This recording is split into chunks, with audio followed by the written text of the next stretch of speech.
नामदु नसल्ली अला रसूलिल करीम अम्मा बाद फ़ाऊज़ु बिल्लाहि मिनश शैतानिर रजीम बिस्मिल्लाहिर रहमानिर रहीम रब्बि इश्रह ली सदरी व यस्सिर ली अमरी वहलुल उक़दतम मिन लिसानी यफ़क़हू क़ौली।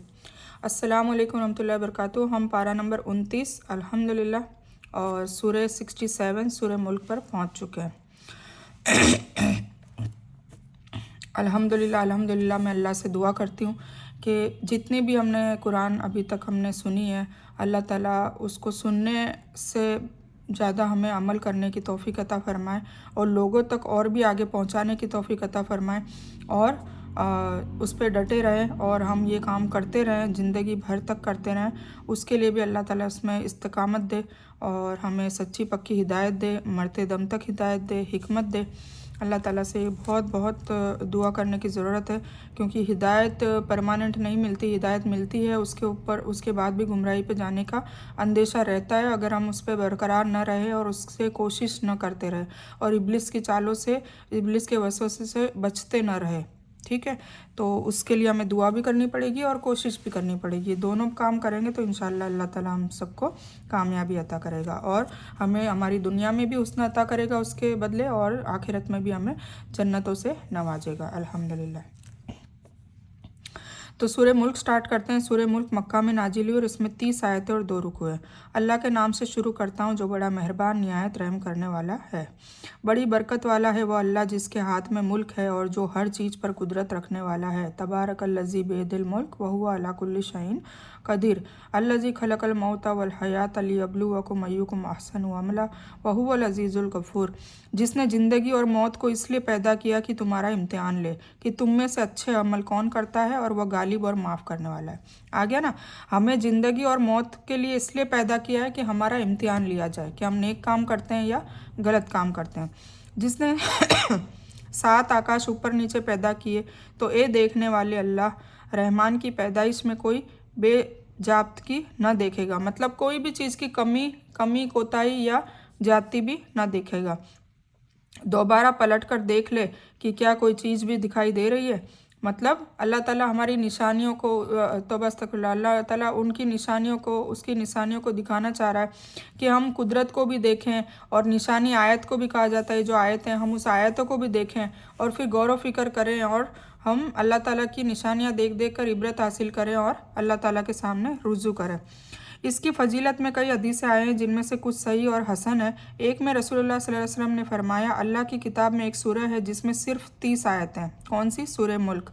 यह इंसान को सिफारिश करेगी यहाँ तक कि उसे माफ़ न कर दिया जाए। ये तिरमिजी, अबू दाऊद, इब्ने माजा और मुस्नद अहमद की हदीसों में है। एक रिवायत अल्लामा अलबानी ने अस-सहिहा में नकल की है कि सूरह मुल्क कब्र के अजाब से रोकने वाली है, यानी जो उसे पढ़ता रहेगा उम्मीद है कि कब्र के अजाब से सुरक्षित रहेगा। शर्त यह है कि वह इस्लाम के हुक्म और वाजिबात को पालन भी करता रहे। खाली ऐसा नहीं है कि गुनाह करता रहे और सिर्फ ईशा के बाद सूरह मुल्क पढ़े, तो ऐसा नहीं होगा। ठीक है। रूह एक ऐसी दिखाई न देने वाली चीज़ है जिस शरीर से उसका रिश्ता होता है, लगाव हो जाए, वह जिंदा कहलाता है और जिस शरीर से उसका रिश्ता टूट जाए वह मौत से मिल जाता है। अल्लाह ने यह वक्ती ज़िंदगी का सिलसिला इसलिए कायम किया है ताकि वह इम्तिहान ले कि इस ज़िंदगी का सही इस्तेमाल कौन करता है। जो उसे ईमान और हुक्म की पैरवी के लिए इस्तेमाल करेगा उसके लिए अच्छा फल है और दूसरों के लिए अजाब है। फिर दोहरा कर 2-2 बार देख ले, तेरी निगाह तेरी तरफ जलील होकर थकी हुई लौट आएगी। मतलब इसमें कोई कजी और कमी तो निकाल नहीं सकेगा, ये बात कह रहे हैं। और बेशक हमने दुनियावी आसमान को तारों से सुशोभित, मतलब तारों से मुजयन कराया, डेकोरेट कराया और उन्हें शैतानों को मारने का साधन भी बना दिया है। और शैतानों के लिए हमने जहन्नम में जलाने वाला अजाब तैयार कर रखा है और अपने रब के साथ कुफ्र करने वालों के लिए जहन्नम का अजाब है और वह क्या ही बुरी जगह है। अपने रब के साथ कुफ्र करना मतलब रब की बातों का इनकार करना, उसको न मानना। अमली तौर पे भी, कौली तौर पे नहीं, अमली तौर पे न मानना भी आ जाता है। जब उसमें ये डाले जाएंगे तो उसकी बड़े ज़ोर की आवाज़ सुनेंगे और वह उबाल खा रहा होगा। यहाँ तारों के मकसद बताए गए हैं। एक, आकाशों की जीनत के लिए क्योंकि वह चिरागों की तरह जलते दिखाई देते हैं। दूसरे, अगर शैतान आकाशों की तरफ जाने की कोशिश करते हैं तो ये आग बनकर उन पर गिरते हैं। तीसरे, उनका यह मकसद है कि जिसे दूसरी जगह पर बयान किया गया है कि उनसे जल और थल में रास्ते का इशारा मिलता है। मतलब लोग जो है उसकी हिसाब से ही डायरेक्शन लेते हैं। शहीक उस आवाज़ को कहते हैं जो गधा पहली बार निकालता है। ये बहुत बुरी आवाज़ होती है। जहन्नम भी गधे की तरह चीख चिल्ला रही होगी और आग पर रखी हांडी के सामान खोल भी रही होगी। मतलब इतने गुस्से और जलाल में होगी, यानी गुस्सा और गजब के मारे उसके एक हिस्से एक दूसरे हिस्से से अलग हो जाएंगे। यह जहन्नम काफिरों को देखकर गुस्सा हो जाएगी, जिसकी समझ अल्लाह ताला उसके भीतर पैदा कर देगा। अल्लाह ताला के लिए जहन्नम के भीतर जो शऊर और एहसास पैदा कर देना कोई कठिन बात नहीं है। जाहिर होगा कि अभी गुस्से के मारे फट पड़ेगा। जब कभी उसमें कोई गिरोह डाला जाएगा, उसके जहन्नम के दरोगा पूछेंगे कि क्या तुम्हारे पास कोई डराने वाला नहीं आया था, है ना। जब भी जहन्नम में डाला जाएगा तो फरिश्ते पूछेंगे कि क्या तुम्हारे पास कोई डराने वाला नहीं आया था, क्या कुरान पाक नहीं आई थी, क्या कोई रसूल नहीं आया था, क्या कोई दाई नहीं आया था, है ना। तो ये उस वक्त भी पूछा जाएगा। वे जवाब देंगे कि बेशक आया तो था, लेकिन हमने उसे झुठलाया, है ना।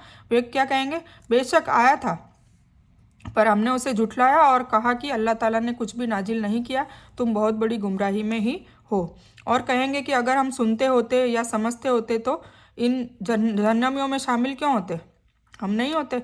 तो उन्होंने अपने गुनाह को कबूल कर लिया। अब ये जहन्नमी हट जाएं, मतलब दूर हो, मतलब उनको डाल देते हैं। बेशक जो लोग अपने रब से बिना देखे ही डरते रहते हैं, उनके लिए माफ़ी है और बड़ा बदला है। और तुम अपनी बातों को चुपके से कहो या ऊंची आवाज़ में, वह तो सीनों में छिपी हुई बातों को भी अच्छी तरह जानता है। क्या वही न जाने जिसने पैदा किया, मतलब जिसने पैदा किया उसको नहीं पता होगा, उसको तो सारी चीज़ें पता है। फिर वह बारीक देखने और जानने वाला भी है, मतलब वो लतीफ़, छोटी छोटी बातों को भी जानने वाला है। छोटी छोटी चीज़ भी छुपाई नहीं जाती उससे, उसको सब कुछ पता है, ठीक है। और अल खबीर भी है, मतलब उसे हर चीज़ की खबर है। ये 99 नाम इसमें घूम फिर के आते रहते हैं, तो हम इस हिसाब से इन चीज़ों को, इन नामों को भी सीख सकते हैं। लतीफ़ मतलब छोटी छोटी चीज़ों को जानने वाला, खबीर मतलब खबर रखने वाला, शकूर मतलब शुक्र गुज़ार, है ना। तो इस तरीके से हम सारे नामों का तर्जुमा भी समझ सकते हैं और उसके नामों से फिर हम दुआ मांगेंगे तो इंशाल्लाह बेहतरीन शऊर भी होगा दुआओं में, और इंशाल्लाह उसमें असर होगा दुआओं में, और फिर अल्लाह ताला उस दुआओं को कबूल भी करेगा इंशाल्लाह। वह वही है जिसने तुम्हारे लिए धरती को पस्त मतलब कोमल बनाया, ताकि तुम उसे रास्तों पर आना जाना करते रहो और उसकी दी हुई रिस्क को खाओ पियो। उसी की तरह जीकर उठ खड़ा होना है। लतीफ़ का मतलब है बारीक देखने वाला, यानी जिसका ज्ञान इतना बारीक है कि दिल की बातों को भी वह जान लेता है। और जलूल का मतलब है पस्त, जो तुम्हारे आगे झुक जाए, सिर न फेरे, यानी धरती को तुम्हारे लिए कोमल और आसान कर दिया गया है। उसे इतनी कड़ी नहीं बनाया कि तुम्हारा उस पर आबाद होना या सफ़र भी कठिन हो जाए। क्या तुम इस बात से निडर हो, मतलब बेखौफ हो कि आकाशों वाले तुम्हें धरती में धंसा दे और अचानक धरती कंपा उठे। ये चीज़ का तुम्हें कभी खौफ नहीं आता क्या तुम इस बात से बेखौफ हो गए हो कि आकाशों वाला तुम पर पत्थर बरसा दे, फिर तो तुम्हें मालूम हो ही जाएगा कि मेरा डराना कैसा था। मतलब अल्लाह ताला बार बार डराने की कोशिश, डरा भी रहे हैं कि भाई तुम क्यों बेखौफ हो रहे हो। क्या तुम्हें ये नहीं लगता कि पिछली कौमों की तरह तुम्हारे पे भी पत्थर आ सकते हैं, पिछली कौमों की तरह तुम्हें भी धरती में धंसा दिया जा सकता है ना। और उनसे पहले के लोगों ने भी जुटलाया तो उन पर मेरा अजाब कैसा हुआ, ये देख लो। क्या ये अपने ऊपर कभी पंख खोले हुए और कभी कभी समेटे हुए उड़ने वाले पंछियों को नहीं देखते, मतलब मेरी कुदरत को नहीं देखते। ये पंछी जो है, जो कभी पंख फैला के उड़ते हैं और कभी कभी आपने देखा होगा एकदम ऊपर जाके भी वो पंख बंद कर देते हैं, तो किसके भरोसे उड़ रहे होते हैं, उसके बावजूद भी वो उसमें रहते हैं, तो वो अल्लाह ताला की वजह से। तो अल्लाह ही रहमान की फ़िज़ा और आकाश में थामे हुए हैं, बेशक हर चीज़ उसकी निगाह में है। अल्लाह के सिवाय तुम्हारी कौन सी सेना है जो तुम्हारी मदद कर सकेगी। काफिर तो पूरी तरह धोखे में ही है, मतलब जो इन बातों को इनकार कर रहे हैं वो धोखे में पड़े हुए हैं कि वो उनको मैदान असर में कौन बचा लेगा, कोई भी नहीं बचाएगा। अगर अल्लाह ताला अपनी रोजी रोक ले तो बताओ कौन है जो फिर तुम्हारी रोजी देगा। बल्कि काफिर तो सरकशी और बिदकने पर मजबूर हो गए हैं। अच्छा, वह इंसान ज़्यादा हिदायत पर है जो अपने मुंह के बल औंधा होकर चले, या वह है जो सीधा पैरों के बल चले, है ना। जो ऊंधा होकर चल रहा है, बिना देखे समझे चल रहा है, या जो सीधा सीधा सिराते मुस्तकीम पर चल रहा है, दोनों में से कौन सही है, तो ये हमें भांपना है। जैसे उसने लूत की जाति और असाबुल फील हाथी वाले अब्रा और उसकी सेना पर पत्थर बरसाए थे, जैसे उनको हलाक कर दिया था, वैसे तुम्हें भी कर सकता है। यानी पंछी जब हवा में उड़ता है तो वो पंख फैला लेता है और कभी उड़ने के बीच पंखों को सिकोड़ लेता है। यह फैलाना और सिकोड़ना अल्लाह की कुदरत में। मुंह के बल औंधे चलने वाले को दाएं बाएं और आगे कुछ भी नहीं दिखता, न वह ठोकरों से महफूज रहता है। क्या ऐसा इंसान अपने मकसद तक पहुंच सकता है? बेशक वह नहीं पहुंच सकता। इसी तरह दुनिया में अल्लाह के हुक्म को न मानने वाला इंसान आखिरत की कामयाबी से महरूम रहेगा। कह दीजिए कि वही अल्लाह है जिसने तुम्हें पैदा किया और तुम्हारे कान, आंखें और दिल बनाए। तुम बहुत ही कम शुक्रिया अदा करते हो। जिनसे तुम सुन सको, देख सको, अल्लाह की तकलीफ में गौर फिक्र करके उसका इल्म हासिल कर सको। 3 ताकतों की चर्चा की है जिससे इंसान देखने, सुनने और समझने की चीज़ों का इल्म हासिल कर सकता है। यह एक तरह से दलील की तकमील भी है और अल्लाह ने इन एहसानों पर शुक्रिया न करने की मजम्मत भी की है, निंदा भी की है। इसी तरह आगे फरमाया कि तुम बहुत ही कम शुक्रिया अदा करते हो। बेशक हम बहुत कम शुक्रिया अदा करते हैं। अगर नमाज भी पढ़ते हैं तो 5 वक्त पढ़ लेते हैं, फिर उसके बाद क्या? शुक्रिया अदा करने का मतलब ये कि हमारी पूरी ज़िंदगी पैदाइश से लेकर मौत तक हम अल्लाह की पैरवी करते रहें, अल्लाह के बताए हुए हुक्मों पर चलते रहें, अल्लाह के बताए हुए कानून पर चलते रहें, हुजूर पाक सल्लल्लाहु अलैहि वसल्लम ने जो तरबियत और अखलाक सिखाए हैं उस पर चलते रहें, लोगों के लिए सिला रहमी करें, लोगों के काम आए। ऐसा नहीं कि बस खुद की ज़िंदगी जी के और मर जाएं।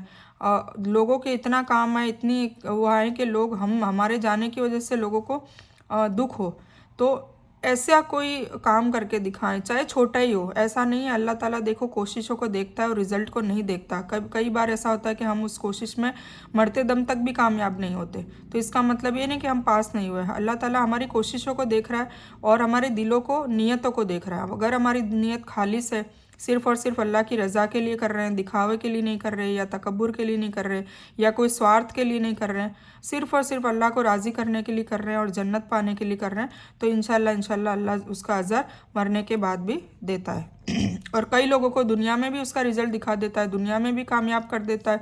उनके चाहने वाले इतने हो जाते हैं कि उनके फॉलोअर्स बहुत बढ़ जाते हैं और उनकी पैरोकारी करने लग जाता है।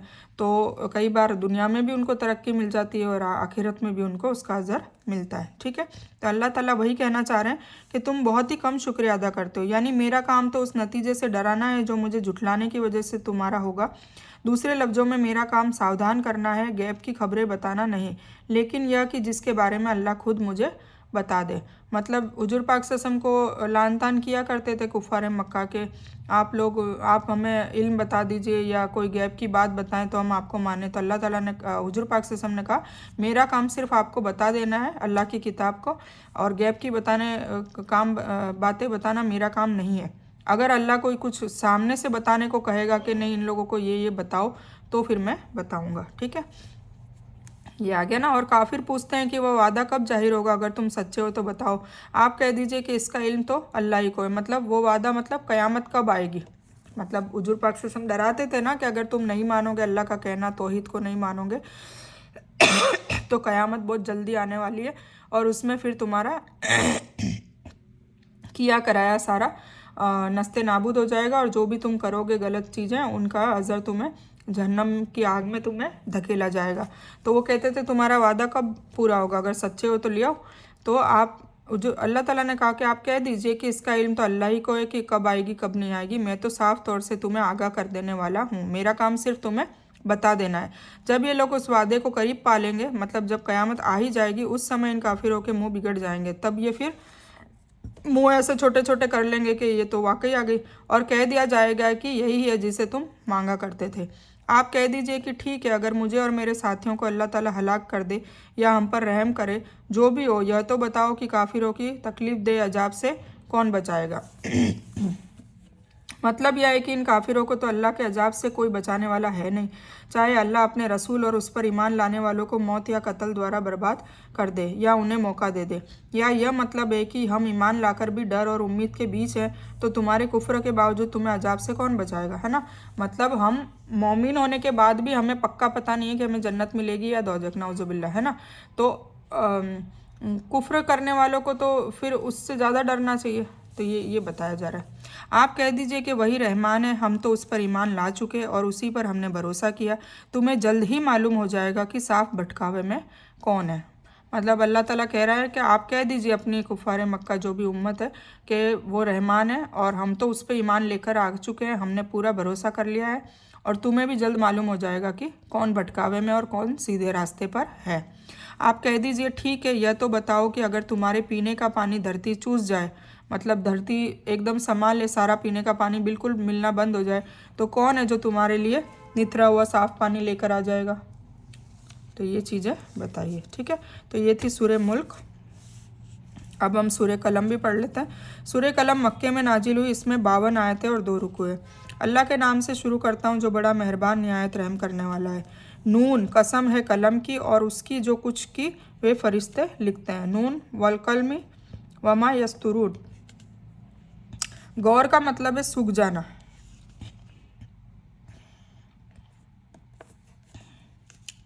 नून उसी तरह के अलग हरूफ में से है जैसे इससे पहले सौद, कौफ और दूसरी सूरतों के शुरुआती अक्षर जो हरफ गुजर चुके हैं, उसी तरह नून भी है। कलम की कसम खाई जिसकी इसलिए एक अहमियत है कि इसके ज़रिए बयान और तफसीर होती है। कुछ कहते हैं कि इससे मुराद वो ख़ास कलम है जिसे अल्लाह ने सबसे पहले पैदा किया था और उसे तकदीर लिखने का हुक्म दिया, इसलिए उसने आखिर तक सभी होने वाली चीज़ों को लिख दिया है। ठीक है, तिरमिज़ी की हदीस है। आप अपने रब की नेमत से पागल नहीं हैं। मतलब जो कुफार मक्का है वो लान तान करते थे हुजूर पाक सल्लल्लाहु अलैहि वसल्लम से, कभी पागल, कभी मजनून, कभी दीवाना, कभी जादूगर, पता नहीं क्या क्या कह देते थे। तो हमेशा जब मायूसी आ जाती थी हुजूर पाक सल्लल्लाहु अलैहि वसल्लम को, तो अल्लाह ताला उनको उनकी मायूसी दूर करने के लिए उनको समझाते रहते थे। तो इसमें कहा है कि आप अपने रब की नेमत से पागल नहीं है, आप बेशक आपके लिए ना ख़त्म होने वाला बदला है और फिर आपको ऐसा बदला दिया जाएगा।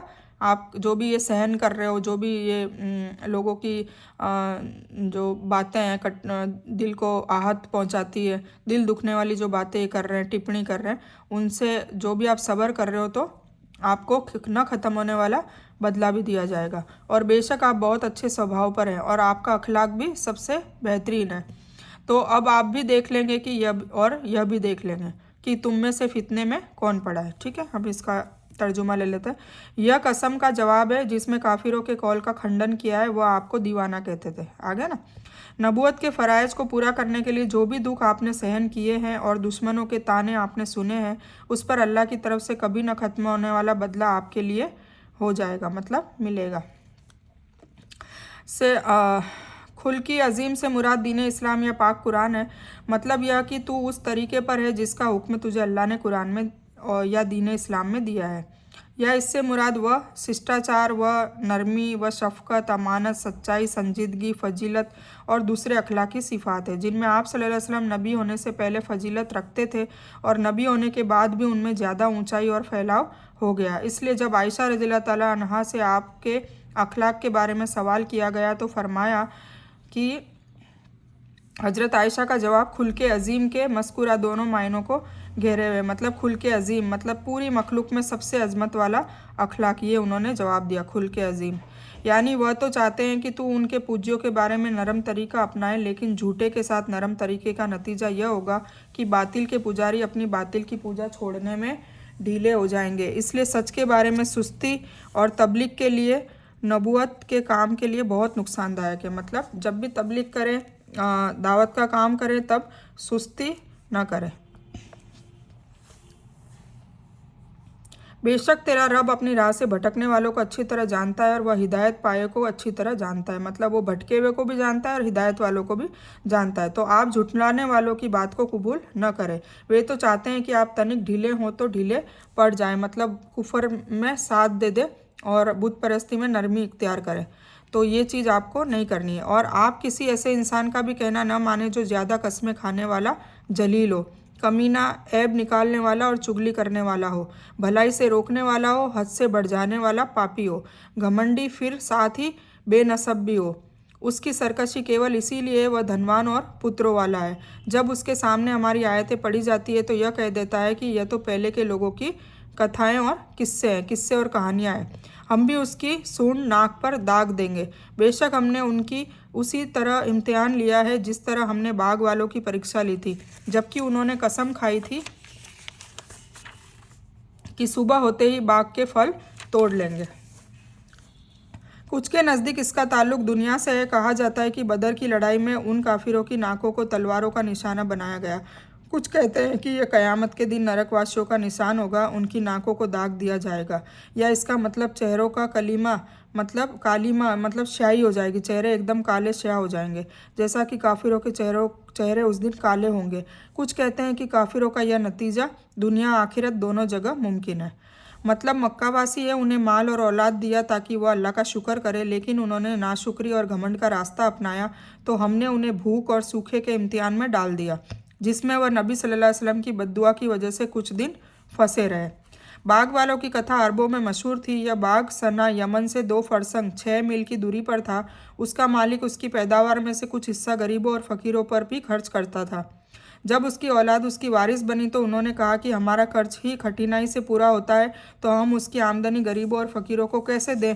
इसलिए अल्लाह ने उस बाग को ही तबाह कर दिया। कहते हैं कि यह घटना हज़रत ईसा अलैहिस्सलाम के आकाश पर उठाए जाने के कुछ समय बाद हुई थी। फतहुल कदीर में आता है। यह सभी बयान तफसीर वाली रिवायतों का है। और इंशाअल्लाह अगर अल्लाह ने चाहा तो उस पर तेरे रब की तरफ से एक बला चारों तरफ से घूम गई और वे सो ही रहे थे, तो वह बाग ऐसा हो गया जैसे कटी हुई खेती। अब सुबह होते ही उन्होंने एक दूसरे को आवाज़ें दी कि अगर तुम्हें फल तोड़ना है तो अपनी खेती पर सुबह ही चल पड़ो। फिर ये सब चुपके चुपके बातें करते हुए चले कि आज के दिन कोई गरीब तुम्हारे पास न आए, और जल्दी जल्दी सुबह ही पहुंच गए कि हम काबू पा गए। मतलब वो सुबह से पहले चले गए ताकि कोई मांगने वाला या फ़कीर उनके पास आए ही नहीं। ठीक है, उनकी नीयतों में खराबी हो गई। उनका बाप तो गरीबों को देता था और वो बच्चे देना नहीं चाहते थे। नहीं नहीं, बल्कि हम महरूम कर दिए गए हैं। तो फिर उन्होंने जैसे ही देखा कि भाई ये क्या हुआ, बाग चला गया, तो उन्होंने एक ने कहा कि फिर जब उन्होंने बाग देखा तो कहने लगे बेशक हम रास्ता भूल गए हैं। मतलब हम बाग की तरफ आए ही नहीं, या तो रास्ता भूल गए। दूसरों ने कहा नहीं नहीं, बल्कि हम महरूम कर दिए गए, मतलब अल्लाह ने अजाब दे दिया। उन सब में जो अच्छा था उसने कहा कि मैं तुम सबसे न कहता था कि तुम अल्लाह की तस्बीह क्यों नहीं करते, मतलब अल्लाह का शुक्र क्यों नहीं करते, और तुमने क्यों गरीबों को हिस्सा देने से मना कर दिया। यानी जैसी खेती कटने के बाद सूख जाती है उसी तरह पूरा बाग उजड़ गया। कुछ ने तर्जुमा किया है काली रात की तरह हो गया, यानी जलकर भस्म हो गया। कुछ ने यहाँ तस्बीह के मायने इंशाअल्लाह कहना लिया है, मतलब इंशाअल्लाह क्यों न कहा। तो सब कहने लगे कि हमारा रब पाक है, बेशक हम ही जालिम थे। फिर वे एक दूसरे की तरफ मुंह करके बुरा भला कहने लगे हाय अफसोस, बेशक हम सरकशी में आ गए थे, सरकश थे। क्या अजब है कि हमारा रब हमें इससे अच्छा बदला दे दे। बेशक हम अब अपने रब से ही उम्मीद रखते हैं। इसी तरह अजाब आता है और आखिरत का अजाब बहुत बड़ा अजाब है। काश उन्हें अकल होती। बेशक परहेजगारों के लिए उनके रब के पास नेमतों वाली जन्नतें हैं। क्या हम मुसलमानों को मुजरिमों के बराबर कर देंगे? तुम्हें क्या हो गया है? कैसे फैसले कर रहे हो? क्या तुम्हारे पास कोई किताब है जिसमें तुम पढ़ते हो कि उसमें तुम्हारी मनमानी बातें हो, या हमसे तुमने कुछ ऐसी कस्में खा ली है जो क़यामत के दिन बाकी रहे, और तुम्हारे लिए वह सब है जो तुम अपनी तरफ से मुकर्रर कर लो। यानी अब उन्हें मालूम हुआ कि हमने अपने बाप के तरीके के उल्टा काम करके गलती की है, जिसकी सज़ा अल्लाह ने हमको दे दी है। इससे यह भी मालूम हुआ कि पाप का इरादा और उसके लिए शुरुआती काम भी पाप ही होता है। मतलब अगर आप कोई गुनाह नहीं कर रहे हो और गुनाह का इरादा भी कर रहे हो, ऐसा करने का सोच भी रहे हो, तो वो भी गुनाह ही होता है जिस पर पकड़ हो सकती है। अल्लाह ताला किसी की पकड़ जल्दी कर लेता है, किसी की लेट करता है। केवल वह इरादा माफ़ है जो दिल की सीमा तक, मतलब वही इरादा माफ़ है जो दिल तक हो कि भाई हाँ करने का सोचा पर उसने करा नहीं। उनसे पूछो कि उनमें से कौन से इस बात का जिम्मेदार और दावेदार है। क्या उनके कुछ साझीदार हैं? तो चाहिए कि अपने अपने साझीदारों को ले आए अगर ये सच्चे हैं। जिस दिन पिंडली खोल दी जाएगी और सजदा करने वालों के लिए सजदा करने के लिए बुलाए जाएंगे तो सजदा न कर सकेंगे। उनकी आंखें नीची होंगी और उन पर जिल्लत छा रही होगी। हालांकि ये सजदे के लिए बुलाए जाते थे जब भले चंगे थे। मतलब ये उन लोगों की बात हो रही है जिनको नमाजों के लिए दुनिया में बहुत बार कहा जाता था और वो नमाज नहीं पढ़ते थे, तो वो वहाँ पर भी सजदा उनसे नहीं होगा। उनकी रीढ़ की हड्डी तख्ते की तरह बन जाएगी। कुछ ने पिंडली खोलने का मायने क़यामत की कठिनाइयाँ और भयानकता ली है, लेकिन एक सही हदीस में इसकी तफसीर है इस तरह बयान हुई है कि क़यामत के दिन अल्लाह ताला अपनी पिंडली खोलेगा जैसे कि उसकी शान के लायक है, तो हर मोमिन मर्द और औरत उसके आगे सजदे में घिर जाएंगे। हाँ, वह लोग बाकी रह जाएंगे जो दिखावे और नाम के लिए सजदे किया करते थे, है ना। अब इसमें नाम के लिए भी आएगा तो वो भी आ जाएगा। वह सजदा करना चाहेंगे तो उनका रीढ़ की हड्डी तख्ते की तरह बन जाएगी, जिसकी वजह से उनका झुकना नामुमकिन हो जाएगा। अल्लाह यह पिंडली कैसे खोलेगा और कैसी होगी, यह हम न जान सकते हैं न बयान कर सकते हैं। इसलिए जिस तरह किसी तस्बीह के बिना हम उसके कान, आँख और हाथ वगैरह पर यकीन रखते हैं, ऐसे ही पिंडली की बात भी कुरान और हदीस में है, जिस पर बिना तस्बीह के यकीन रखना ज़रूरी है।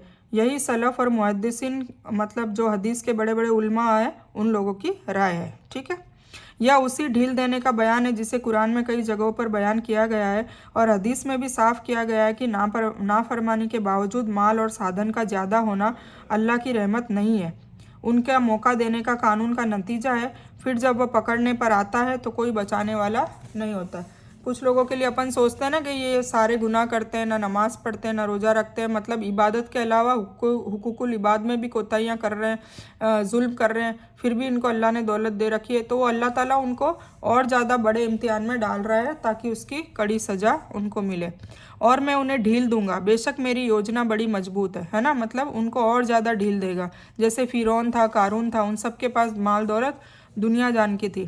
क्या तू उनसे कोई उजरत चाहता है जिसके बाहर से ये दबे जाते हों, या क्या उसके पास कोई गैब का इल्म है जिससे वे लिखते हों। तो तू अपने रब के हुक्म का सब्र से इंतज़ार कर और मछली वाले की तरह न हो जा जबकि उसने दुख की हालत में पुकारा। अगर उसे उसके रब की नेमत न पा लेती तो बेशक वह बुरी हालत में ऊसर धरती पर डाल दिया जाता, तो उसे उसके रब ने फिर निर्वाचित किया और उसको सदाचारियों में कर दिया। मतलब यूनुस अलैहिस्सलाम की बात हो रही है यहाँ पर। उन्होंने थोड़ी सी जल्दबाजी कर ली थी, तो हुजूर पाक सल्लल्लाहु अलैहि वसल्लम को समझाया जा रहा है कि मछली वाले की तरह मत हो जाना, जिसने फिर उसकी वजह से उनको थोड़ा 3 दिन की वो भी मिली थी और फिर उसके बाद मछली के पेट में से वो निकाले गए और उनकी माफ़ी कबूल की गई। जिन्होंने अपनी जाति के जुटलाने के रवैये को देखते हुए उतावलेपन से काम लिया और अल्लाह के फैसले के बिना ही अपने आप अपनी जाति को छोड़कर निकल गए। उनकी कौम माफ़ी मांग रही थी मनी मन में और वो उनको छोड़ के चले गए कि अब अल्लाह का अजाब तुम पे आ जाएगा।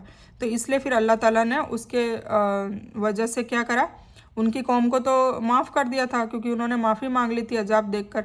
तो फिर यूनुस अलैहिस्सलाम को फिर मछली के पेट में 3 दिन डाला, जिसके परिणाम स्वरूप उन्हें मछली के पेट में, जबकि वह गम और चिंता से भरे हुए थे, अपने रब को मदद के लिए पुकारना पड़ा, जैसा कि बयान पहले गुजर चुका है। फिर उन्होंने ला इलाहा इल्ला अंता सुब्हानका इन्नी कुन्तु मिनज़ ज़ालिमीन दुआ मांगी कि अल्लाह ताला तेरे सिवा कोई इबादत के लायक नहीं और मैंने अपने आप पर जुल्म किया, मैं जालिमों में शुमार हो गया, तो तू मुझे माफ़ कर।